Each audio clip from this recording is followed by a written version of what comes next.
Toutes ces dernières semaines, on a donc médité ensemble sur, alors, déjà sur le voile, hein, la signification du voile qui se déchire, enfin une partie, et la signification du voile qui se déchirait dans le temple à la mort de Jésus. Et ensuite, on a eu une série de méditations sur les royaumes, sur l'avènement du royaume de Dieu en Jésus-Christ, et sur ses significations à travers la séduction, à travers les 4 empires, à travers l'apostasie dans l'Église.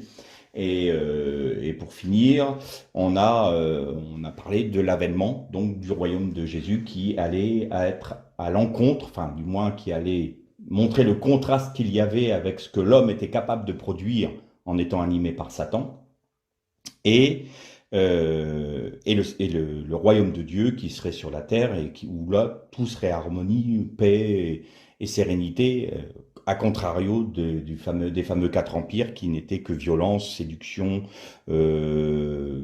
iniquité, inégalité, j'ai envie de dire, méchanceté et dureté. Et dans ces études-là, on avait esquissé un peu la manière dont nous, chrétiens, on pouvait se comporter ou quelle devait être notre attitude dans ces temps si difficiles, à savoir, je rappelle quand même que les temps de la fin, nous y sommes rentrés depuis la mort de Jésus. Là, on est simplement dans la parenthèse, c'est ce qu'on disait la dernière fois, on est dans la parenthèse du temps des nations. Pour Dieu, lui, il y a une continuité en Israël, et on va en parler un peu plus là.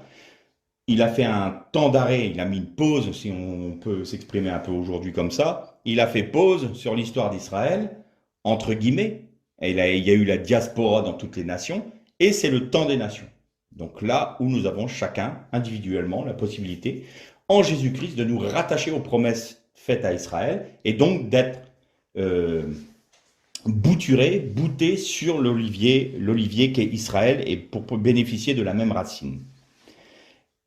On a vu que au moment où la parenthèse là va se terminer, donc la parenthèse des nations va se terminer, Dieu va reprendre le travail pour Israël, pour les attirer à lui. Et je voudrais que aujourd'hui on s'apesantisse un peu plus sur notre attitude, notre façon d'être, quel est le chemin pour traverser ces temps difficiles.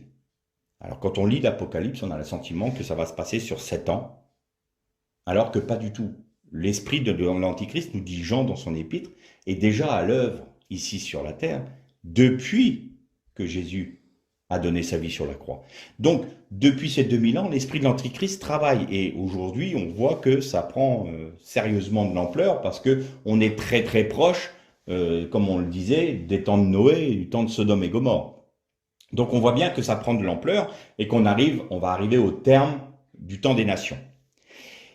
Et il est bon de se rappeler ce que Dieu a fait comme promesse, notamment à Israël, puisque nous sommes en Jésus-Christ rattachés aux mêmes promesses. C'est là qu'il ne faut pas qu'on se dissocie. Alors, vous savez très bien que moi je suis tout à fait opposé à cette doctrine, qui dit que l'Église aujourd'hui est la véritable Israël, c'est-à-dire qu'il y a la doctrine du remplacement. Non, c'est faux. Dieu ne se repent pas de ce qu'il a promis. Il n'a jamais dit qu'il rejetterait Israël. Vous pouvez toujours chercher dans la parole un texte qui dirait « J'ai abandonné Israël, je ne veux plus l'avoir et je ne restaurerai pas Israël ». Ce n'est pas vrai. Ça n'existe pas, ça n'est pas dit parce que Dieu ne se repent pas. Et d'ailleurs, il a dit qu'il donnerait à la descendance de David, du roi David, le royaume éternel en Jésus-Christ. Donc là, c'est quelque chose qui est complètement faux. Donc, l'important pour nous, c'est que nous reconnaissions en étant membres des nations, que nous sommes en Jésus-Christ rattachés aux promesses d'Israël. Et que quand nous lisons tout le Tanakh, hein, c'est-à-dire la Torah avec les prophètes et puis les écrits, eh bien tout ce que Dieu dit à Israël, par extension, il nous le dit à nous aussi. Et donc ce que l'on peut apprendre à travers le Tanakh, hein, c'est bon pour notre instruction parce que nous pouvons nous référer aux Écritures pour notre enseignement. D'ailleurs, c'est ce que disait Paul à Timothée. Il dit Toute écriture est bonne et inspirée de Dieu, est bonne pour enseigner, pour corriger, pour reprendre, pour édifier. À l'époque de Paul, quand il a écrit à Timothée, c'était aux alentours de 70 de notre ère, la seule écriture qui existait, c'était quoi? C'était le Tanakh. Ce que d'aucuns appellent, je mets beaucoup de guillemets, l'Ancien Testament. Et je mets beaucoup de guillemets. Mais c'est pour bien me faire comprendre, en fait. Et donc aujourd'hui, j'aimerais qu'on s'étende un peu sur les alliances que Dieu a fait à Israël. Et par extension, à nous. Et donc, je vous invite à ouvrir votre Bible dans le prophète Jérémie, au chapitre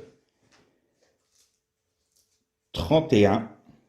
Alors que je regarde un peu. Oui, chapitre 31. Et on va lire au verset, à partir du verset 31 aussi. Donc chapitre 31, verset 31. Donc moi je lis dans la version Chouraki. Voici les jours viennent. Harang Adonai. Je trancherai avec la maison d'Israël et avec la maison de Yehuda un pacte neuf. Alors dans les autres traductions, c'est je ferai avec la maison d'Israël et avec la maison de Juda une alliance nouvelle. Pas comme le pacte que j'avais tranché avec leur père le jour où j'avais saisi leurs mains pour les faire sortir de la terre des Misraïm, c'est-à-dire d'Égypte. Bien qu'ils aient annulé mon pacte, moi-même je les ai épousés. Harang Adonai. Oui, voici le pacte que je trancherai avec la maison d'Israël après ces jours. Harang Adonai. Je donnerai ma Torah en leur sein, je l'écrirai sur leur cœur, je suis à eux pour Elohim, ils seront à moi pour peuple.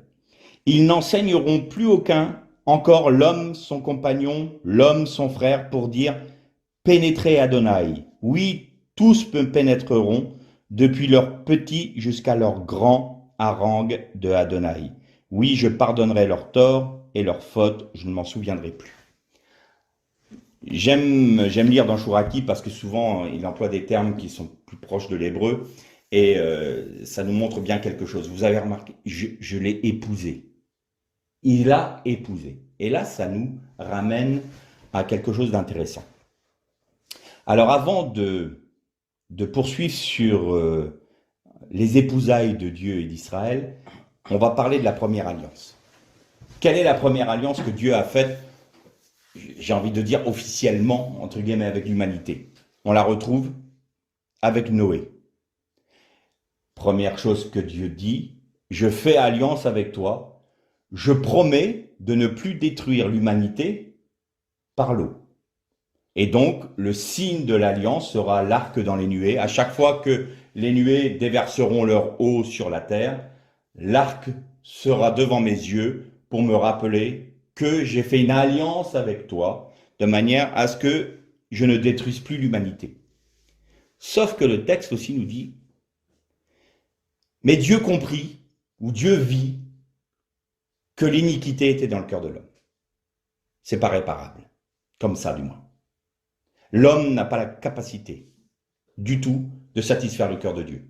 Et il y aura toujours cette propension à aller vers l'iniquité, à aller vers le mal. Et ça, depuis quand? Depuis que Rava, Ève, a eu cette relation particulière avec le serpent qui a mis en elle la semence de la nature, de notre nature charnelle, la semence de l'iniquité. Et donc, ce faisant, Adam, c'est-à-dire Adam, je vous rappelle, c'est Isha qui forme l'Adam, c'est-à-dire l'homme, la femme forment l'Adam. Il ne peut pas être séparé de Rava, de la femme, je vais dire. On va être juste dans nos termes. Rava n'a jamais été dans le jardin d'Éden. Ève n'a jamais été dans le jardin d'Éden. L'Adam, l'homme et la femme, oui. Et donc l'homme et la femme forment l'Adam. D'accord? À partir du moment où il y a eu le péché, à partir du moment où il y a eu la semence d'iniquité qui a été introduite en Isha, en la femme, il y a eu une séparation qui s'est produite entre l'homme et la femme. Il y a eu une division qui s'est créée. Donc l'Adam s'est trouvé déchiré, séparé. Et ça s'est retranscrit où l'Éternel dit, c'est le terme hébreu, je divorce de mon Adam. Puisque la séparation est faite, puisque il est déchiré, puisque maintenant il y a l'iniquité, je ne peux pas m'associer à l'iniquité, n'oublions jamais que Dieu a créé l'homme pour être uni à lui. C'est une des choses essentielles qu'il faut connaître. Pourquoi est-ce que l'homme a été créé? Pour être uni à Dieu. Ça a toujours été la pensée de Dieu pour ça. Et donc, la semence de l'iniquité étant dans l'Adam, enfin dans Isha, il ne pouvait pas y avoir d'autre solution que la mort. Et donc, c'est ce que Dieu a proclamé à Adam en disant, maintenant tu es un Adam mais déchiré, puisque tu es séparé de Isha, donc tu restes Adam, mais en étant déchiré, en étant divisé, en étant plus entier. Il y a quelque chose en toi qui s'est brisé, et d'ailleurs c'est pour ça que de l'être lumineux qu'il était, il est devenu un être comme on est aujourd'hui, avec cette chair là sur notre corps. Et ce n'est plus l'Adam glorieux de la création, du moment de la création. Et donc comme Dieu avait prononcé la mort, parce que le salaire du péché c'est la mort, il y a une séparation entre l'homme et la femme. Et quand Adam a vu Isha s'en aller du jardin d'Éden, la tradition juive nous dit, et il s'est écrié Ravaim, la vie, Rava, tu seras appelé Rava. C'est-à-dire que, au-delà de la mort qui est transmise parce que nous avons fait, parce qu'il a été fait là, je proclame la vie. Et c'est pour ça que la Bible nous dit, elle fut appelée Ève parce qu'elle est la mère de tous les êtres vivants. Mais il y a eu, et d'ailleurs il y a Rachi, le rabbin Rachi du Moyen-Âge, du 15e ou 14e siècle, qui disait, vous savez que pendant tout un temps, lui il avait vu dans la Torah, dans les exégèses qu'il faisait, que Adam et Ève ont été séparés pendant plusieurs années. Ils ne se sont plus revus. Jusqu'au moment où ils sont revenus, et c'est là que Seth est né. Donc, vous voyez cette division, cette séparation que le péché a produit et qui a déchiré Adam. Et nous retrouvons cet antagonisme permanent entre l'homme et la femme aujourd'hui, et qui prend une ampleur particulière dans les temps dans lesquels nous vivons. Au lieu d'avoir une complémentarité, maintenant nous avons une dualité. Il y a quelque chacun veut recevoir pour lui de l'autre. Mais il n'y a plus cet esprit de continuité, de complémentarité. Et donc, le péché étant dans l'homme, au moment où Noé sort de l'arche, on va faire une petite parenthèse là. Arche en hébreu, c'est Teva. Et là, ce dont je parlais tout à l'heure, il y a une faute d'hébreu à cet endroit-là. La première fois où il est fait mention de l'arche, il y a une faute. C'est la seule fois où nous voyons cette faute-là. Et je rappelle que les rabbins juifs disent, quand vous voyez une faute d'hébreu dans la Torah, ce n'est pas parce que Dieu ne connaît pas sa conjugaison ou sa grammaire, c'est parce qu'il y a une raison particulière, c'est qu'il l'a fait exprès pour notre enseignement. Alors le drame, ce dont je disais tout à l'heure, le drame pour nous, c'est que souvent nos traducteurs, eux, ils ont corrigé les fautes. Donc du coup, on ne retrouve plus du tout, et moi j'ai regardé la traduction hébreu que me donnait Louis II, et il a enlevé la faute d'orthographe. Donc je vais vous la remettre. Au lieu de dire Teva, c'est-à-dire un Tav, un Bet et un He, c'est Tevat. Un Tav, un Bet et un Tav. Alors pourquoi? Teva, en hébreu, veut dire une caisse ou une grosse boîte, ou le mot, le verbe. Et Tevat, c'est tu vas te construire une arche que tu enduiras de poids à l'extérieur et à l'intérieur pour être délivré du jugement qui vient. Et Tevat, c'est la parole. Et vous savez que le Le tav, c'est le signe. Chaque lettre hébreu ont une signification. Le bet, qui est au milieu, c'est la maison. Bet, Habayit Kadosh, c'est le saint temple. Vous voyez? Ou une tente. Voilà, c'est une résidence. Et le tav, c'est le signe de Dieu. C'est une croix, en fait. Et certains rabbins disent que le signe que Dieu a mis sur le front de Caïn, c'était le tav.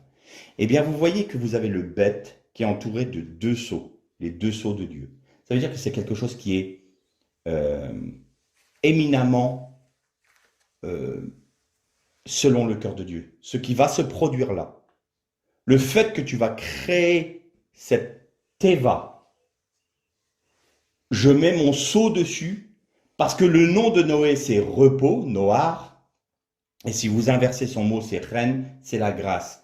Donc, il y a le sceau de Dieu du commencement à la fin de ce que tu vas faire. Donc, tu vas commencer à fabriquer l'arche. Il y a mon sceau au commencement. Et le résultat de ce que tu produis là, de cette arche-là, la signification de l'arche, je mets mon sceau également. Mais si on va plus loin, mais là, ça serait une autre étude, vous verriez que l'arche de Noé correspond avec Jésus-Christ, son œuvre, tout est parfaitement accompli. Parce que j'ai cette conviction, moi, comme Dieu est hors du temps, que la colombe, qui n'est pas revenue la 2e fois, elle ne s'est pas posée sur la terre comme ça n'importe où. Je crois que c'est la colombe qui s'est posée sur Jésus quand il a été baptisé. Bon, ça, c'est mon point de vue. Mais je suis subodore que y a quelque chose derrière tout ça. Mais là, ce n'est pas le sujet aujourd'hui. Et donc, Dieu met son sceau. Et c'est le seul moment où il y a 2 taves. Et vous remarquez qu'au milieu des 2 taves, c'est le bet. Et le bet, c'est la première lettre de la Torah. Et les Hébreux disent, enfin les sages d'Israël disent que pourquoi Dieu n'a pas commencé la Torah avec le Aleph? Le Aleph, la première lettre de l'alphabet qui correspond à Dieu. Il a commencé par Bet. Et Beit, eh bien, c'est la première lettre de Ben, de Bar, c'est le fils. Mais ça, ils n'ont pas cette approche-là que nous, on peut avoir.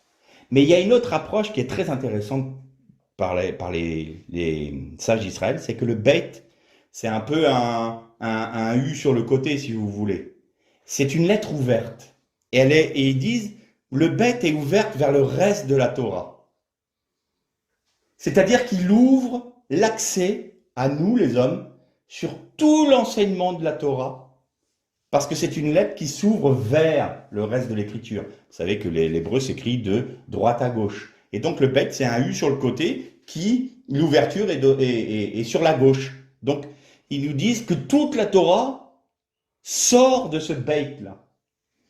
Et donc, vous avez remarqué que teva, pardon, ça veut dire le mot, le verbe, la parole. Et qu'est-ce qui est entre les 2 sceaux de Dieu? La parole. Donc, si tu demeures dans la parole, symboliquement, Noé va dans la parole. Et c'est par la parole que tu vas être sauvé du jugement. Voilà, en quelque sorte, ce que veut dire le symbole de Noé. Et en sortant de l'arche, en ayant été sauvé du jugement de Dieu qui était le déluge, Dieu fait une alliance avec Noé parce que Noé fait des sacrifices à Dieu d'une agréable odeur et il fait une alliance. Et donc son alliance, ça a été 7 points. C'est ce qu'on appelle les 7 lois noachiques. Et ça, c'était pour l'humanité. Il n'y avait pas de circoncision là. Noé n'a pas été circoncis.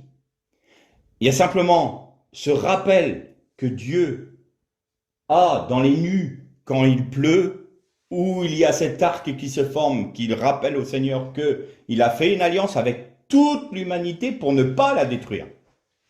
Jusqu'à ce que les temps soient arrivés à leur terme. Il y aura des saisons, le froid, la pluie, le vent, les jours se succéderont, ce que l'on vit actuellement.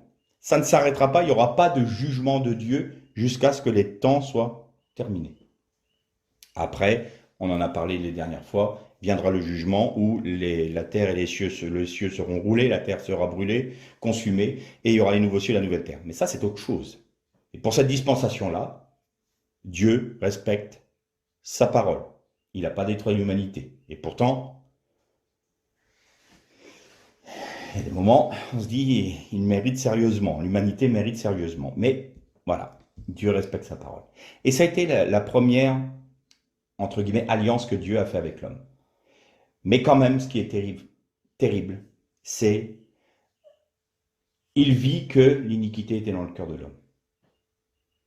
Donc, on passe à la suite du plan. Il faut savoir que Dieu avait tout ça bien en vue. Il connaissait toutes choses. Mais comme il nous laisse cette liberté-là, nous avons toujours la possibilité d'être bien agir. Ou d'agir selon le cœur de Dieu, ou de ne pas agir selon le cœur de Dieu. Et donc, il y a toujours, c'est pour ça que ça donne ces sentiments, nous, enfermés dans notre finitude et dans notre temporalité, d'avoir ce sentiment que Dieu rate des choses pour faire autre chose à la place. Non, c'est une même et simple continuité qui se fait, mais parce que nous sommes enfermés dans le temps. Mais dans la dimension de Dieu, c'est accompli. Tout est parfaitement pur et bien accompli dans le plan de Dieu. Et donc, il fait cette alliance-là avec le minimum de lois. 7 lois. Il faut savoir que quand les Hébreux, les Israélites vont recevoir les lois, ils vont recevoir 613 commandements à respecter. 7, 613, bon, pas de même échelle de valeur. Hein. Donc, ça montre un peu la limitation que se met Dieu lui-même pour le reste de l'humanité, sachant que l'homme était incapable de respecter la pensée de Dieu. Donc ça, c'est la première alliance. Mais ensuite, Dieu s'est réservé un peuple. Alors, une nouvelle parenthèse. Si vous voulez avoir la preuve que les nations sont rattachées aux promesses d'Israël, c'était déjà prophétisé au moment de Noé. Et ça, on va le lire ensemble parce que c'est quand même quelque chose d'intéressant. Donc, vous allez trouver ça dans le livre de la Genèse. Alors, Genèse chapitre 9 de mémoire, il me semble.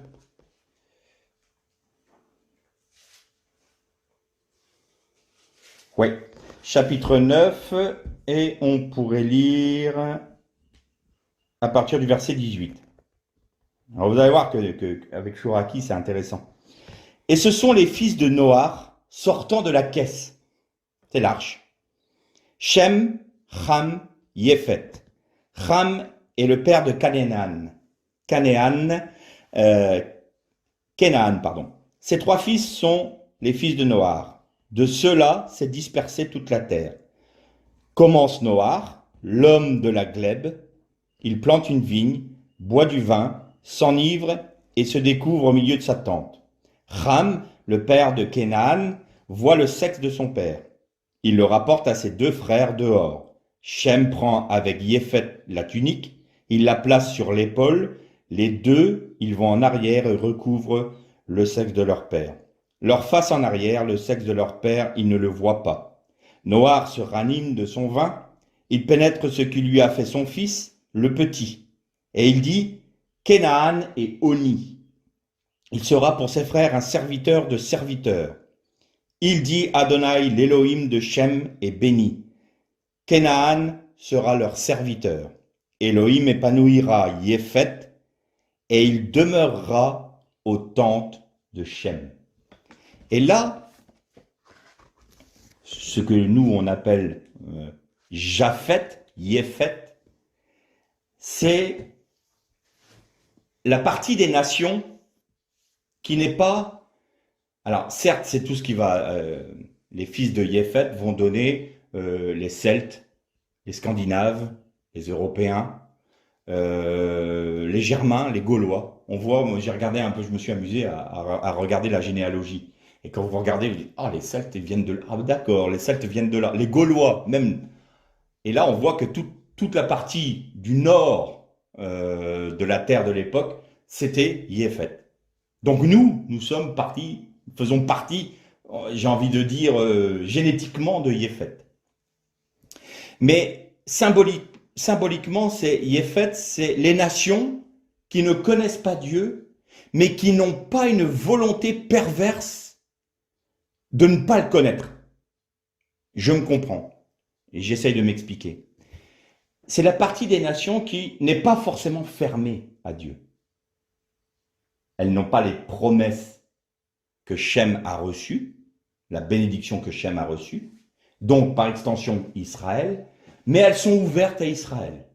Elles sont, j'extrapole là, hein, elles sont ouvertes au peuple de Dieu. Elles ne sont pas opposées. Elles sont même à la limite de dire, tiens, j'aimerais avoir part aux mêmes bénédictions qu'Israël. Et c'est la raison pour laquelle Noé disait, Japheth, tu habiteras dans les tentes de Shem.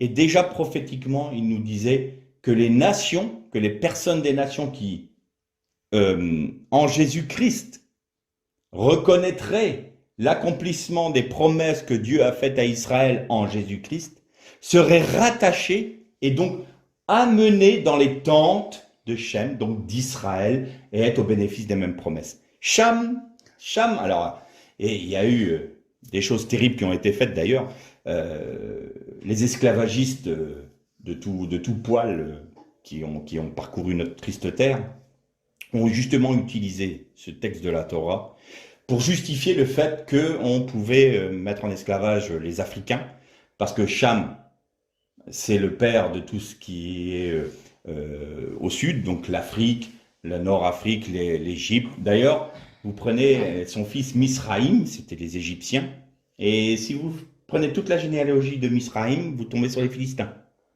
Vous voyez que, voilà, les Philistins sont les petits-fils, sont dans la lignée des Misraïm. Donc quand je disais dans mon étude précédente que les Philistins, en fait, c'était des Égyptiens, oui, génétiquement, ils étaient Égyptiens. Et donc Canaan, vous avez remarqué que la malédiction ne vient pas sur Cham, mais sur Canaan. Pourquoi Canaan? Eh bien parce que Canaan symbolise justement cette frange de l'humanité qui refuse, c'est comme Nimrod. Nous, on se met contre Dieu volontairement, on n'acceptera pas Dieu comme Seigneur et comme Sauveur. Et donc on va lutter comme Nimrod qui avait fait Babel, avec cette statue qui devait être sur le sommet de cette tour de Babel, avec son épée brandissante contre le ciel. C'est cet esprit-là. Et Canaan, c'est exactement ce qu'ils faisaient. Ils étaient idolâtres, ils étaient impurs, ils étaient iniques. Et d'ailleurs, Sodome et Gomorrhe, c'était des villes cananéennes. Il en sera comme du temps de Noé et de Sodome et Gomorrhe. Vous voyez le lien? Canaan, la malédiction. Donc oui, Cham ou Ham a péché parce qu'il n'a pas eu cette sensibilité à la pensée de Dieu. Et il n'a pas eu ce respect pour son père. Et donc, par extension, il n'a pas aucun respect pour Dieu. Il n'a aucun respect par celui qui est son géniteur. Aucun respect pour celui qui est son créateur. Et donc ça produit Canaan. Canaan qui est opposé à Dieu. Et donc, vous avez ces promesses-là qui ont été faites. Et prophétiquement, vous avez déjà cette portion des nations qui vont être rattachées à Israël et celles qui vont lutter contre Israël. Donc il ne faut pas regarder les Africains comme étant, ils méritent d'être des esclaves. Ça n'a rien à voir. C'est deux parts, deux portions de nations. L'une qui va accepter d'être amenée sous les tentes de Shem, c'est-à-dire d'avoir le bénéfice des promesses en Israël, et ceux qui vont lutter contre Dieu, qui ne voudront pas de Dieu, et qui vont établir des gouvernements, ou cet empire mondial qui rassemble les 4 empires de la vision de Daniel, pour lutter contre Dieu. Vous voyez, il faut regarder des choses de manière spirituelle et prophétique. Et donc déjà là, tout était écrit. Rien qu'en sortant de l'arche, Noé a prophétisé sur l'histoire de l'humanité. Et donc, il faut s'attacher à ça. Noé sort, vous voyez l'histoire de l'humanité qui se répète, Nimrod qui arrive, donc là tout de suite, on voit tout de suite les descendants de Cham qui agissent. Nimrod, il va bâtir Babylone, et ça y est, Babel, et c'est parti. Mais à côté de ça, vous avez Shem qui va engendrer des enfants, et il va y avoir Abraham. dans cette descendance-là. Et Abraham, ça va être le père de la promesse. Et donc Dieu passe à la suite de son plan. C'est-à-dire qu'il va appeler Abraham. Et le principe que Dieu va mettre maintenant, c'est plus un principe de vue, c'est plus un principe de j'ai une relation directe avec toi, c'est mon juste vivra par la foi. Et l'apôtre Paul nous rappelle dans une de ses épîtres que Abraham est le père de la foi. Et que la foi, il a eu confiance en Dieu concernant Isaac, il a eu confiance en Dieu concernant le pays de la promesse, il a eu confiance en Dieu sur le fait que même s'il sacrifie Isaac, Dieu a la puissance de le ressusciter ou de lui donner un autre fils. Il a toujours mis sa confiance dans la parole que lui était donnée par Dieu. C'est-à-dire qu'il n'a jamais remis en question. En quelque sorte, il est resté demeuré dans l'arche. Il a toujours voulu demeurer dans la parole de Dieu. Et ça lui fut compté comme justice. Et donc, Dieu poursuit, Abraham, il lui fait une promesse, il l'amène à Canaan. Et là aussi, c'est prophétique. Tout le pays que Canaan s'est réservé, c'est-à-dire toutes ces nations qui veulent lutter contre moi et qui ont décidé de m'évincer de ma création, je vais les détruire. Et tu seras le possesseur de ce qu'ils ont. Je te donnerai le pays que tu as là. Il était sur le mont Moria ou aux chaînes de Mamré. Et il regarde tout le pays autour de toi. C'était tout le pays de Canaan. Il dit, je vais le donner à ta descendance. Et il a refait la même promesse à Jacob. Il a refait la même promesse à Isaac et à Jacob, pardon. Et, pour finir, le peuple d'Israël est venu là. Je poursuis rapidement. Moïse est arrivé. Après ce long temps d'esclavage en Égypte encore. Mais là, on pourrait faire des études qui dureraient des heures, donc je me contente dans la ligne que je me suis mise, parce qu'autrement je vais me disperser et je sens qu'on va finir peut-être dimanche prochain. Donc il faut que je reste sur ma ligne. Moïse est appelé pour libérer le peuple. Moïse, c'est sauver d'eux. Libérer d'eux, sauver d'eux. C'est son nom. Je vous passe les péripéties où il passe la mer des Joncs. Et la Bible nous dit que c'est un baptême comme pour Noé, à travers le déluge. Ils sont passés comme à travers le baptême pour rentrer dans le désert, là où Dieu les a enseignés. Et sur le mont Sinaï, Dieu va épouser Israël. Pourquoi je dis ça? Si vous prenez les mariages juifs, il y a un moment de la cérémonie où vous avez 4 personnes qui tiennent on appelle ça un dé en tissu, mais comme une petite tente là. Et il y a 4 personnes qui tiennent un dé comme ça, et les 2 fiancés sont en dessous. Et le fiancé dit à sa promise, je t'ai sanctifié parmi toutes les femmes de la terre, et je fais une alliance avec toi, où je n'agirai envers toi comme avec nul autre sur la terre. Sanctifié, c'est-à-dire je t'ai mis à part parmi toutes les femmes de la terre pour être mon épouse, et je fais une alliance avec toi en te disant les rapports que j'aurai avec toi, je ne les aurai exclusivement qu'avec toi et avec aucune autre femme qui existe sur la terre. Et de même, la fiancée dit exactement la même chose à son fiancé. Et ensuite, il y a un peu ce qu'on appelle un contrat. Mais c'est pas un contrat comme nous on l'entend, contrat de mariage, mes biens seront séparés comme ça. Non, c'est je m'engage à être fidèle. Je m'engage à respecter ce que tu es, ce que Dieu a établi que tu devais être dans le couple. Je m'engage à ne pas regarder une autre femme. Je m'engage à te rester fidèle. Je m'engage... Vous voyez, il y a tout ça. Et donc, si on reprend ça, vous avez l'Éternel qui dit à Israël, aujourd'hui, je te prends pour épouse, c'est-à-dire, je t'ai sanctifié parmi toutes les nations de la terre pour être mon peuple. Et le contrat, c'est la Torah.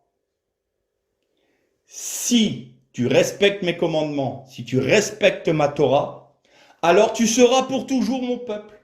Je te bénirai, je te donnerai le pays que je t'ai promis. Et voyez, les deux promettent, les deux font une promesse. Et dans le texte qu'on en a lu de Jérémie, bah, Dieu fait un constat. Il y a un moment, ça a été même tellement loin. Et vous vous souvenez, je vous ai parlé il y a quelque temps de Manassé, qui avait amené le peuple d'Israël dans une telle idolâtrie, dans une telle révolte contre Dieu que le peuple ne pouvait même plus se repentir. Il était arrivé à un point de non-retour où Dieu a été obligé de les juger. Et il y a un moment où Dieu dit, je n'en peux plus. D'ailleurs, ces prophètes parlent comme ça. Je n'en peux plus des infidélités d'Israël. Je n'en peux plus de les infidélités de mon épouse. Et je me divorce d'elle. Et ça a été la diaspora. Alors, ceux qui disent que les Juifs ont tué Jésus, c'est un peu alambiqué, je vais vous dire pourquoi. Parce que la majorité des Juifs à l'époque de Jésus, dans l'Empire romain, ils étaient dans la diaspora. Ils n'étaient pas en Israël. C'est les chefs juifs, oui, il y a une partie des chefs juifs, et notamment les Sadducéens. Il faut savoir que le grand prêtre et les prêtres principaux à l'époque, ce n'étaient pas les pharisiens, c'était les Sadducéens. C'était eux les chefs du Sanhédrin. Le grand prêtre, à l'époque, c'était un Sadducéen. Donc, ils ne croyaient pas à la résurrection. C'était une branche du judaïsme. Donc, de dire, oh, les Juifs sont maudits, les Juifs ont tué Jésus. Les Juifs, ils étaient dans les nations à l'époque. D'ailleurs, Paul disait, quand il y a eu le fameux concile de Jérusalem, c'est pas Paul, c'est Jacques, l'évêque de Jérusalem, qui a dit que ceux qui sont païens respectent la loi noachique. En clair, c'était ça, pour être attachés à l'Église. Et pour ce qui est des enseignements de la Torah, ben, il y a des synagogues dans tout le monde romain de l'époque, c'est-à-dire dans toutes les villes de l'Empire romain. C'est-à-dire que tous les Juifs sont dispersés dans les nations. Donc, vous voyez, il faut essayer un peu de remettre les choses dans leur contexte et dans leur perspective historique, parce qu'autrement on fait des raccourcis, puis bah, on pense qu'Israël, bah, tous les Juifs étaient en Israël à l'époque, que c'était tous les Juifs qui avaient décidé. Pas du tout, pas du tout. Ça n'a rien à voir. Bref, je ferme la parenthèse. Et donc là, il y a un moment, Dieu dit, je n'en peux plus. Et donc je divorce Israël, et là, c'est la diaspora. Et puis bah, Dieu est Dieu. Hein. Et à un moment, Dieu dit, mais je peux pas. J'aime trop Israël. J'aime trop, je l'ai épousée, c'est celle que j'ai choisie. C'est d'imaginer un mari qui est débordant d'amour pour sa femme, même si il veut lui pardonner. Et là, il promet la restauration. Et il a dit par la bouche de son prophète Jérémie, je ferai avec les maisons d'Israël et de Juda une nouvelle alliance. Parce que celle que j'avais faite avec leur père, ils ne l'ont pas respectée. Ils n'ont pas été capables de la respecter. Alors je vais faire avec eux une nouvelle alliance.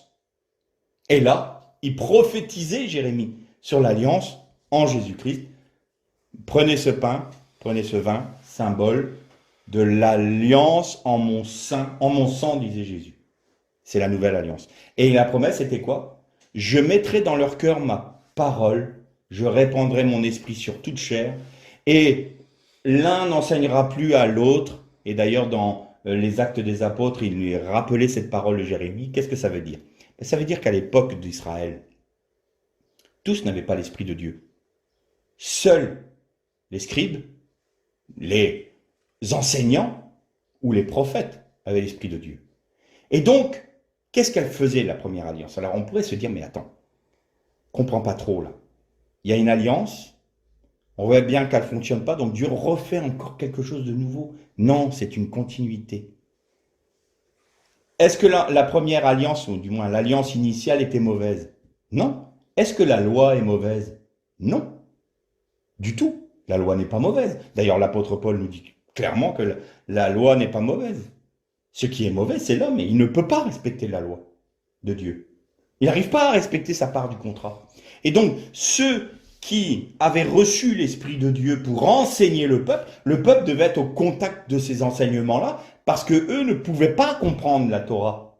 Ils n'avaient pas l'esprit, vous savez, les 3 points d'exégèse chez les Juifs. Le texte littéral, l'allégorique, et puis là, il n'y a qu'un seul moment où, pour rentrer dans la parole de Dieu, pour pénétrer les secrets de la parole de Dieu, il n'y a pas d'autre chemin que d'avoir l'Esprit de Dieu qui se révèle. Mais tout le peuple n'avait pas ça. Et la promesse que Dieu fait là, chacun recevra cet esprit-là. Chacun sera un sacrificateur. Chacun sera un grand prêtre. Chacun aura reçu l'Esprit de Dieu. Et donc, un homme n'enseignera plus à son prochain parce que je mettrai ma loi dans leur cœur. C'est la promesse du Saint-Esprit en Jésus-Christ. Alors aujourd'hui, pourquoi je dis tout ça? Parce que dans les temps que nous vivons, il y a deux tendances qui se font. Et il y a une dualité entre la loi et la grâce qui s'accomplit.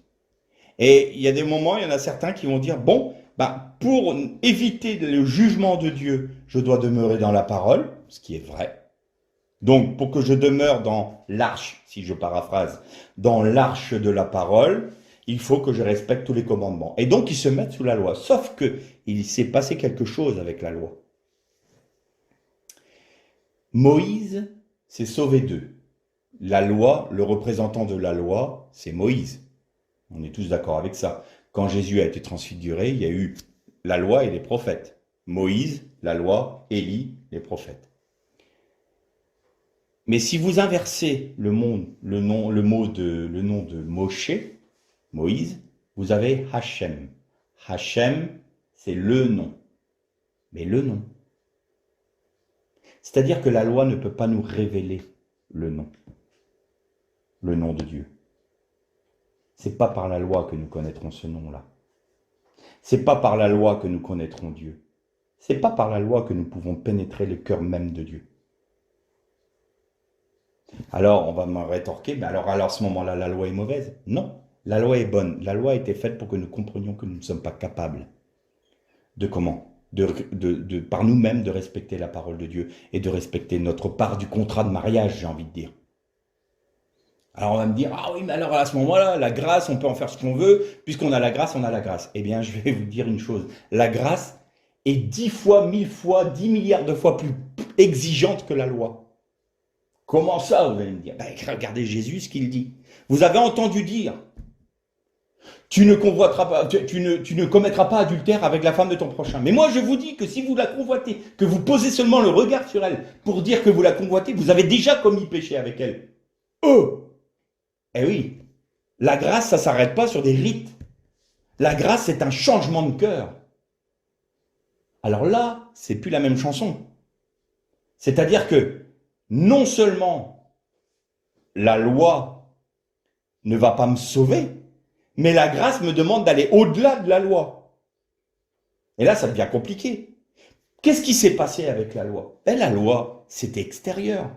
Tu ne mangeras pas de ceci, tu ne feras pas ceci, tu feras cela. C'était plein de commandements. 613 mitzvot, c'est-à-dire 613 commandements. Et les Juifs qui avaient cette tendance qui est bonne, intrinsèquement elle est bonne, mais il y a des moments ça a été trop loin, ils sont des Écritures.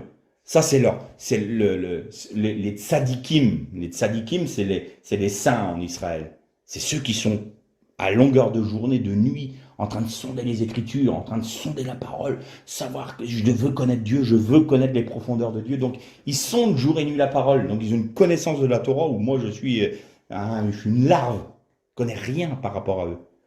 Mais ils en arrivent à un tel degré qu'ils ont fait plein de sous-petits commandements. Et donc, Jésus reprochait ça aux pharisiens. Par vos traditions, vous avez annulé la parole, la loi. C'est-à-dire que vous avez mis tellement... ça va loin, hein. Dans le Shabbat, vous ne pouvez pas faire la vaisselle. Alors si vous prenez un bol, si vous prenez un verre d'eau pendant le Shabbat, à ce moment-là, vous pouvez le laver. Parce qu'il n'y a pas eu de nourriture. Mais par contre, si vous prenez une tasse de café et que vous trempez un gâteau dedans pour manger, hop, là, vous ne pouvez pas faire la vaisselle, vous ne pouvez pas laver votre tasse parce qu'elle a servi à la nourriture, donc c'était Shabbat. Et c'est plein de petits traits comme ça. Ça va très très loin. Et il y a des moments où, parfois, vous avez des rabbins qui vont expliquer simplement toutes ces petites règles-là pour Shabbat, par exemple. Et on n'en finit plus. Et donc, la loi... Mais c'est un méga gâteau à avaler, puis indigeste, parce que il faut respecter tout ça, puis on n'y arrive plus. Il y a plein de petits commandements, et il y a plein de traditions qui se sont rajoutées. Et donc, si vous voulez respecter la loi, respectez toute la loi, nous dit Paul. Parce que si vous transgressez un seul commandement, vous avez transgressé toute la loi. Vous ne pouvez pas être sauvé. Bon, alors déjà, on comprend que là, par la loi, on ne va pas arriver à tenir dans ces temps difficiles. Même si on veut respecter la Torah, et il y en a qui sont capables d'aller très très loin dans le respect de la Torah, il y a des juifs qui sont vraiment des juifs pieux, et j'ai un énorme respect pour eux parce que, sans la grâce de Dieu, respecter ce qu'ils sont capables de respecter, je me dis qu'ils sont costauds. Parce que je ne suis pas comme eux. Loin de là. Mais, c'est la loi. Alors, quel est le chemin? Est-ce qu'il faut retourner dans la loi? Est-ce que c'est la grâce débridée, entre guillemets, c'est-à-dire on fait ce qu'on veut, puis de toute façon le Seigneur va nous pardonner? Ah bien non, bien non. Parce que c'est par la grâce que nous allons accomplir la loi. Et donc pour tenir dans ces temps difficiles, dans ces temps d'apostasie, dans les temps où nous allons être heurtés, séduits, bousculés, critiqués, mal jugés, eh bien, la grâce en Jésus-Christ, c'est de dire je ne suis pas capable de respecter la parole de Dieu parce que ma nature fait que je suis un être inique. Déjà, il faut une vision claire de ce que l'on est. Et il faut admettre devant Dieu ce que nous sommes. Et à partir de là, on dit au Seigneur, voilà, je ne suis pas capable, par mes propres forces, d'aimer ta parole, de respecter ta parole et de respecter mon engagement du contrat de mariage. Mais tu as dit, par la bouche de tes apôtres, mais je puis tout par celui qui me sanctifie. Je puis tout par le Christ qui me sanctifie. C'est-à-dire qu'en Jésus-Christ, j'ai la capacité de respecter la loi et les prophètes parce que lui-même l'a respecté pour moi. Et donc, on revient à « je meurs à moi-même, j'accepte que Christ vive en moi ». Seulement, on va faire un point essentiel. C'est bien de dire ça. Mais concrètement, pratiquement, comment ça se transcrit dans notre vie? Parce que Christ vit en moi. Pour certains, c'est peut-être juste un concept. Qu'est-ce que ça veut dire Christ vit en moi?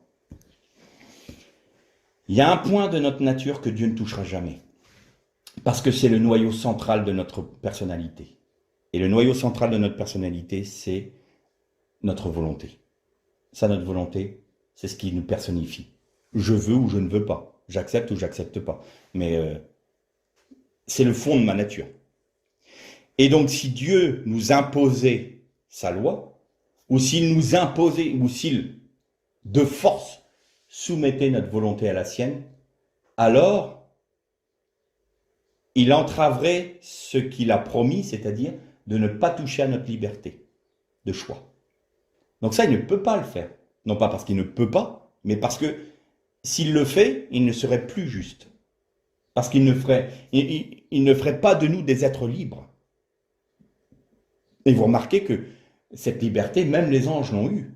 Il y a des anges qui se sont détournés de Dieu, qui ont été déchus. Même les anges ont eu cette capacité de choisir.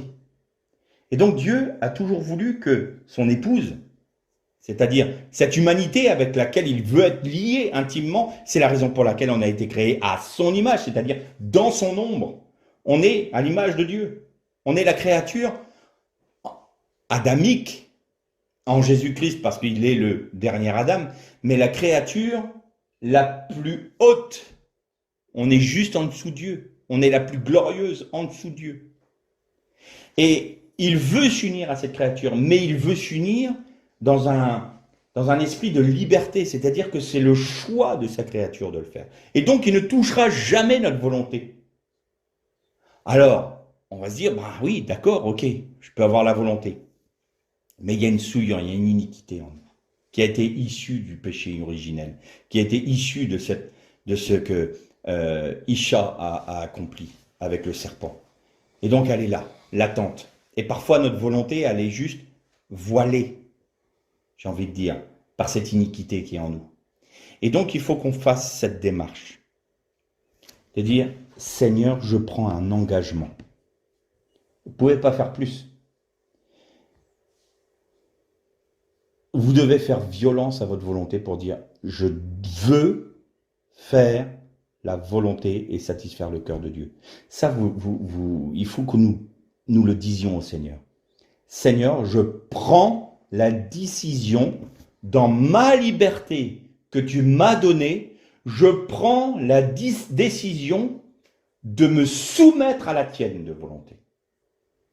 Donc, vous avez cette liberté-là. C'est un peu comme les peuples à l'époque romaine, où les peuples pouvaient aller voir le gouverneur romain et dire « Nous nous soumettons, nous mettons notre liberté à la Pax Romana ». C'est-à-dire que nous acceptons vos lois et vous nous donnez protection.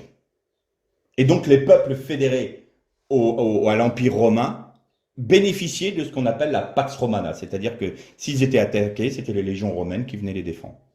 Donc, ils bénéficiaient de cela. Eh bien, ils prenaient la décision, entre guillemets, de perdre une part de leur identité pour devenir romains, en fait.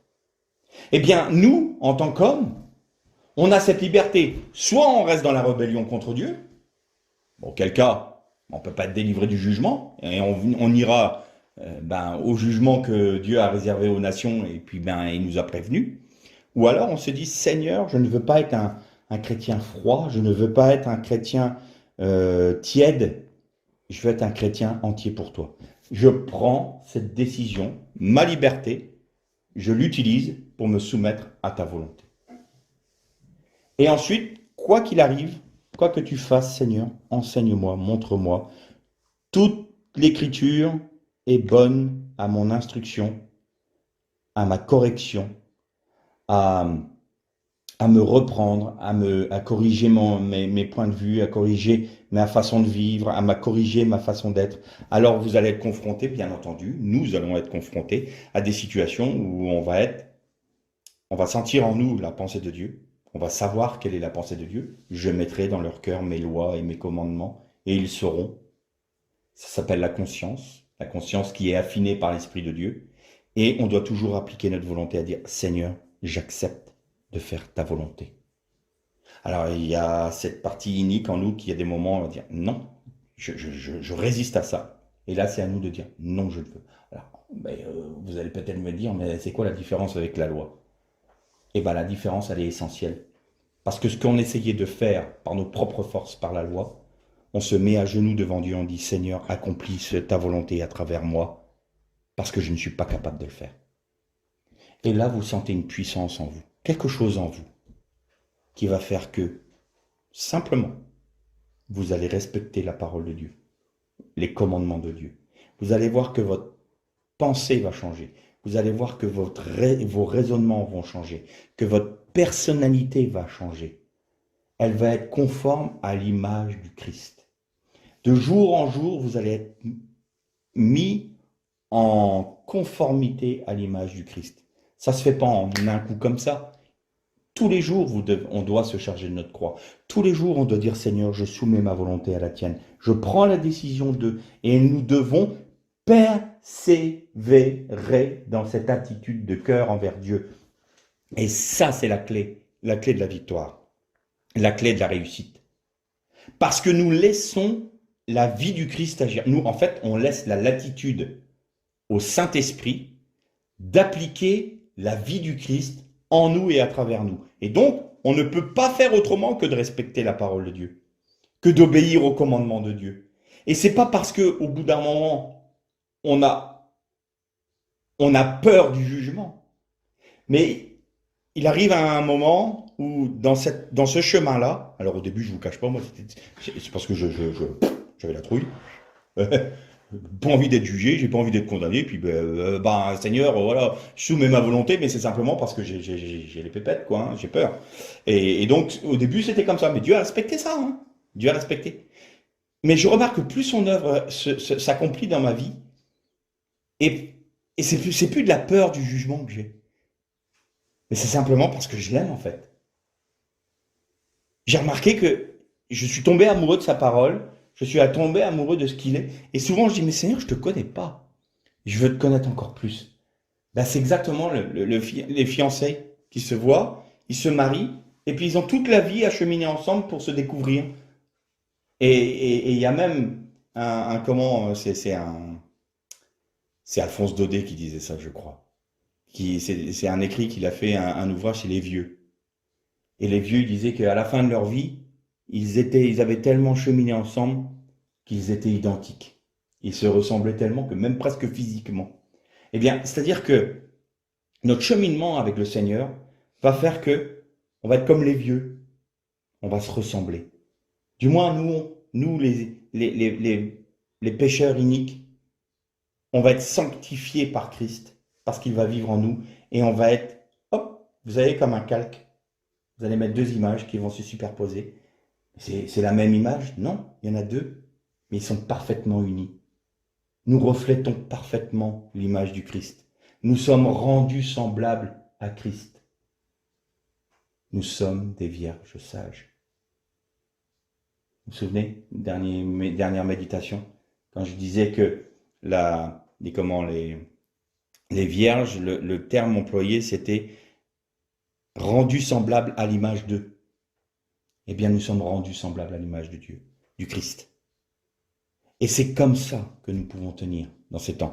Parce que si nous faisons, ce que je répétais combien de fois, ces petits calculs de comptoir en disant « Oh, ben, je vais garder ça de ma vie et puis je vais essayer d'avoir les bénéfices du non-jugement ou d'échapper au jugement tout en gardant le maximum de ce que le monde peut m'offrir. » Ça marche pas.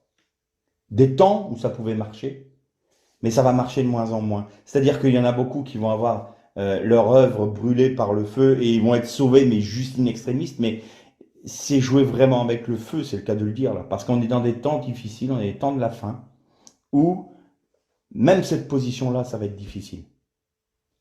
Parce que calculer pour garder ce que le monde peut nous offrir, tout en bénéficiant de la grâce de Dieu en Jésus-Christ, on va faire le pas de trop qui va nous faire chuter, qui va nous faire apostasier.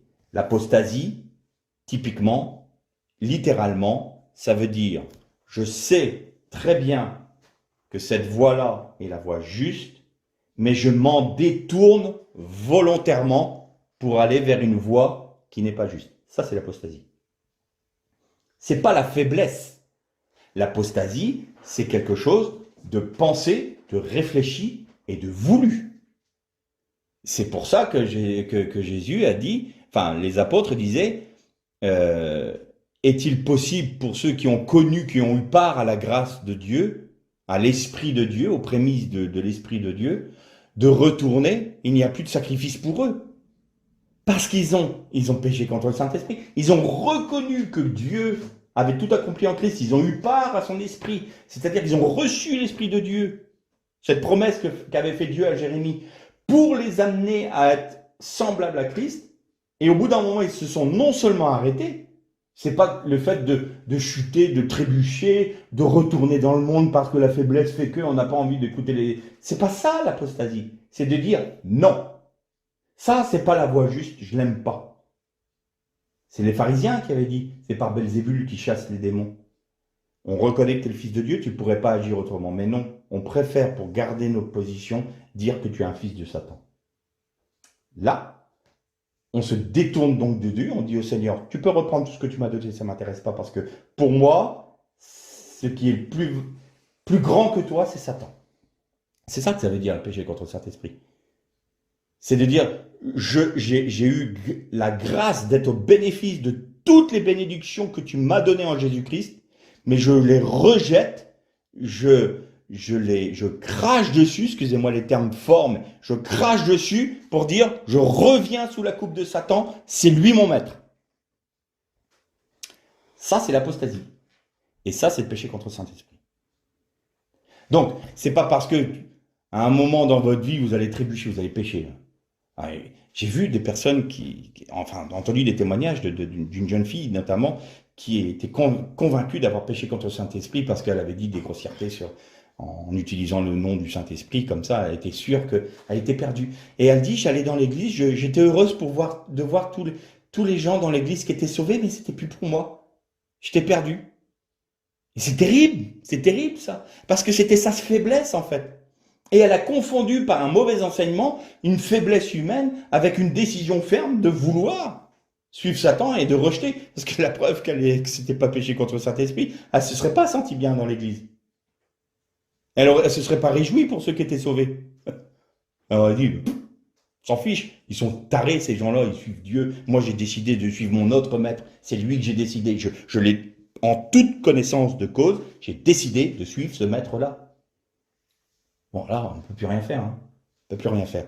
Et donc, bien faire attention, la loi, se soumettre sous la loi, ben, c'est respecter toute la loi, mais c'est pas ça qui nous sauve. Par contre, la grâce est bien plus exigeante que la loi, mais nous pouvons vivre la grâce en Jésus-Christ et par la vie du Christ en nous. Et c'est lui qui nous donne le vouloir et le faire, dit la Bible. Et puis, ne pas penser que parce que nous avons trébuché, parce que par un moment de faiblesse nous avons péché, parce que par un moment de faiblesse nous n'avons pas fait, même sans péché, la volonté de Dieu, nous sommes automatiquement anathèmes. Non. Comprenez ? La loi ne nous sauve pas. La foi, oui, mais plus exigeante que la loi. Et ça va changer notre personnalité et on va devenir semblable à Christ. Et puis ne pas tomber dans l'accusation qui fait qu'on va penser qu'on est anathème parce que on a trébuché à un moment. Pour celui, nous dit l'apôtre Jean, pour celui qui a péché, on a un avocat auprès du Père qui prie pour nous jour et nuit. Mais attention, je précise une chose. Ça, c'est pour ceux qui pensent que la grâce, on fait ce qu'on veut, youpi, vive la vie, et puis le Seigneur va nous pardonner. La norme, c'est de ne pas pécher. Le péché, c'est un accident. Celui qui pratique le péché a un problème. Pratiquer le péché, c'est de se complaire dedans. Alors, bah, moi, je pêche, la grâce de Dieu, je pêche, la grâce de Dieu. Ça, c'est utiliser le sacrifice de Jésus pour satisfaire son propre cœur. Ça, c'est la doctrine des Nicolaïtes. Donc, le péché, c'est un accident de parcours. La norme, c'est la sanctification. La norme, c'est les commandements de Dieu. La norme, c'est respecter la parole de Dieu en Jésus-Christ et par Jésus-Christ en nous. Et parfois, il peut arriver que nous péchions. Auquel cas, nous avons un avocat auprès du Père, on demande pardon et par le sang de Jésus, nous sommes purifiés, il n'y a pas de problème. Mais s'il n'y a pas repentance, il n'y a pas pardon. Et je termine par juste cette note-là sur le pardon. Une des choses qui sont les plus compliquées au bout d'un moment, c'est de pardonner. Parce qu'on veut bien satisfaire le cœur de Dieu, mais alors quand il y a quelqu'un qui nous a offensés ou qui... Notre Père, pardonne-nous comme nous pardonnons à ceux qui nous ont... Alors si vous voulez respecter la loi, là je vous souhaite du courage. Parce que si vous êtes capable de pardonner, sans l'aide de Dieu, sans la grâce du Christ en vous, eh ben vous êtes des costauds de chez costauds. Là, moi, je m'incline. Mais j'y crois pas trop. C'est notre frère, je crois, Jean-Marc Taubois, qui disait, quand je fais la prière du Notre Père, je dis, Seigneur, pardonne-moi mes offenses, comme je devrais pardonner à ceux qui m'ont offensé. Ben oui, c'est dur parfois de pardonner. Et alors, il y a quand même quelque chose d'important. Le Seigneur a dit dans sa parole, tout péché que vous pardonnerez, il lui sera remis. C'est-à-dire qu'il parle d'une personne qui nous a offensés. Si vous remettez son péché, il lui sera remis. Mais tout péché que vous garderez, il lui sera gardé. Qu'est-ce que ça veut dire? Wow, j'ai un gros pouvoir. Ah ben celui qui m'a fait tant de tort, eh ben je vais pas lui remettre ses péchés. Et puis devant Dieu, il sera jugé. Mauvais calcul, et c'est pas comprendre du tout ce que dit la Bible. C'est pas ce que nous dit le texte. C'est il dit, moi je vous ai pardonné, sans condition. Et quand Jésus a été crucifié, il a même dit à son Père, Père, pardonne-leur, parce qu'ils ne comprennent pas ce qu'ils font. Ils ne comprennent pas la gravité de ce qu'ils sont en train de faire. Mais pourtant, s'ils ne le faisaient pas, la grâce ne pourrait pas se répandre dans ce monde. Mais pardonne-leur que ce péché ne leur soit pas imputé. Et le péché de ceux qui ont crucifié Jésus, qui ont demandé à ce qu'il soit mis à mort, a été effacé devant Dieu. Effacé. Mais c'est comme la parabole du juge, tu sais, du mauvais serviteur. Et il avait une grosse dette auprès de son roi. Et puis, je peux pas payer, je vous en supplie, aidez-moi, je peux pas payer, j'arriverai pas. Et puis, le maître lui dit, écoute, je remets ta dette.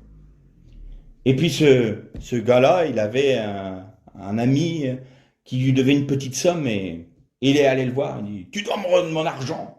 J'exige que tu me rends mon argent. Si tu me rends pas mon argent, je te traîne devant les tribunaux, je te fais mettre en prison.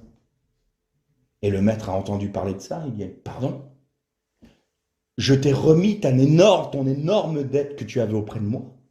Et toi, la petite somme que ton ami te devait, tu lui as pas remis et tu l'as traîné devant les tribunaux pour qu'ils aillent en prison. Eh bien maintenant, tu vas aller toi-même en prison jusqu'à ce que tu m'aies remboursé le dernier centime. Eh bien, c'est ça que nous dit le texte. On vous a remis en Jésus-Christ un énorme péché, une condamnation sur vous. Et si vous ne le faites pas pour votre frère, eh bien, ça lui sera imputé, mais son sang vous sera redemandé. C'est ça que ça veut dire. Le pardon est essentiel. Pardonne mes offenses comme. C'est-à-dire, la condition du pardon de mes offenses est que je pardonne moi-même à ceux qui m'ont offensé. Bien, une fois qu'on a dit ça, pratique maintenant. Ah, la pratique. Il n'y a pas de secret. Vous ne pouvez pas. Et je ne peux pas. Moi, quelqu'un qui m'a offensé, j'ai envie de l'effacer de la surface de la terre. C'est comme ça. Mais Seigneur, je prends la décision. Là encore, c'est notre volonté qui décide. Là encore, c'est notre volonté qui va prendre le pas. Seigneur, je peux pas. Pas capable. Alors, ça, certainement pas. Si je pouvais le trucider, si le feu du ciel pouvait lui tomber dessus, et en plus, une fois que c'est fini, qu'il reste des poussières, et qu'il soit consumé, qu'on se jette dans la mer, et que la mer soit... Bref, on veut le détruire. Eh bien, Seigneur, par ta grâce, je prends la décision de lui pardonner. Eh bien, on a la surprise de constater qu'au bout d'un moment, le pardon n'est pas un problème. Et qu'il est pardonné. Et qu'on n'a plus de rancœur, plus de mauvais sentiments. Mais pas parce qu'on est capable de le faire, mais parce qu'il y a une puissance en nous, celle de la vie du Christ se manifestant en nous, qui pardonne pour nous. Et ce n'est plus un problème. Donc, notre attitude dans ces temps-là, c'est d'être entier pour Dieu.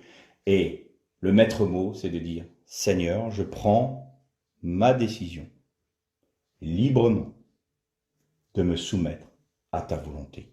C'est-à-dire, non plus ma volonté, mais la tienne. Que toute ta volonté se fasse. Et je veux respecter ta parole par ta grâce et par Christ qui vit en moi. À partir de là, eh bien, nous sommes tenus par sa main forte. Dans sa grâce, nous sommes maintenus et protégés. Nul ne peut nous ravir de sa main. Et nous sommes maintenus hors de la grande tribulation, de la grande tentation qui vient sur le monde. Et on n'a aucune espèce d'inquiétude à avoir. Tout est parfait. Même si les nouvelles sont mauvaises, même si le monde va de plus en plus mal, nous avons une paix, une sérénité, une joie. Vous vous rappelez ce que j'ai dit? Moshe.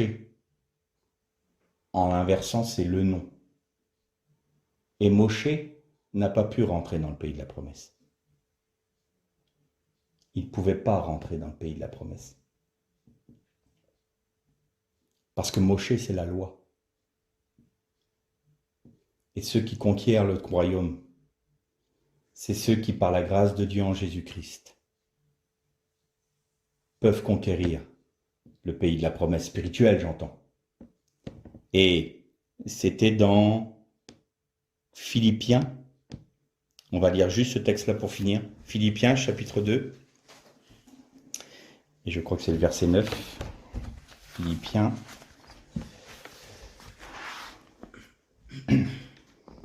on va commencer au verset 8. Il parle de Jésus. Il s'est humilié lui-même, devenant soumis jusqu'à la mort, et même à la mort de la croix. C'est aussi pourquoi Elohim l'a surexalté, c'est-à-dire l'a glorifié, et gratifié du nom au-dessus de tout nom, pour qu'au nom de Yeshua, tout genou plie dans les ciels, sur la terre et sous la glèbe, la terre, afin que toute langue atteste que l'Adon, c'est-à-dire le Seigneur, est Yeshua, le Messie, pour la gloire d'Elohim, le Père. Eh bien, ce nom que les Juifs ne peuvent plus prononcer aujourd'hui, le tétragramme, et quand ils font leur prière, ou quand ils parlent de Dieu, les Juifs aujourd'hui disent Hachem, le nom. Ils l'appellent Hachem. Et Moïse, Hachem, c'est quelqu'un qu'on ne connaît pas. Parce que nous connaissons quelqu'un. La Bible nous dit d'ailleurs, je te connais par ton nom. C'est important le nom. Si tu ne connais pas le nom, tu ne connais pas la personne. Et quand Dieu parle à un roi ou par son prophète, je te connais par ton nom. Je sais tout de toi. Eh bien Seigneur, si je ne connais pas ton nom, je ne te connais pas. Eh bien je vous ai donné un nom au-dessus de tous les noms. Celui que vous ne pouviez plus prononcer, c'est Yeshua. Et il n'y a que ceux qui sont en Jésus-Christ, par la grâce de Jésus, de la grâce de Dieu en Jésus-Christ, qui peuvent conquérir le pays. Et le nom reste dans l'inconnu. On ne le connaît pas. C'est la loi. La loi ne nous fait pas connaître le Christ. Mais la grâce, par son sacrifice, nous fait connaître Dieu. Et c'est pour ça que le voile s'est déchiré. Parce qu'en Jésus-Christ, nous avons la capacité non seulement d'aller au cœur du Père, l'arbre de la vie, mais de connaître le nom au-dessus de tous les noms, Jésus-Christ le Messie. Voilà pourquoi Moïse n'a pas pu aller dans le pays de la promesse et que ça pouvait paraître injuste. Je pense qu'il y a beaucoup de choses à découvrir encore sur cette partie-là où Moïse n'est pas rentré dans le pays de la promesse, mais là, je n'ai pas encore reçu suffisamment, je ne peux pas aller plus loin. Mais je sais une chose, et ça me paraît évident. Moïse, à l'envers, c'est Hachem. Hachem. Hachem, c'est le nom. Et en Jésus-Christ, dans Philippiens, Paul nous dit, il vous a donné le nom au-dessus de tous les noms. Il lui a donné le nom au-dessus de tous les noms, devant lequel tout genou plie sur la terre, dans le ciel et sous la terre. C'est-à-dire que toute autorité lui a été donnée. Tout genou plie. Et donc, ce fameux tétragramme nous a été rendu, entre guillemets, en Jésus-Christ. Et donc, il nous faut rentrer dans cette grâce-là. Non pas la grâce qui nous permet de pécher comme on l'entend, puis d'être pardonné par Dieu, parce que là, c'est vraiment utiliser le sacrifice de Jésus, c'est faire couler l'huile d'onction sainte sur la chair, et ça, Dieu le juge. Mais d'être transformé en l'image du Christ de jour en jour, et en appliquant notre volonté à respecter sa volonté, à nous soumettre à sa volonté. Alors, nous sommes de véritables disciples. Que le Seigneur vous bénisse.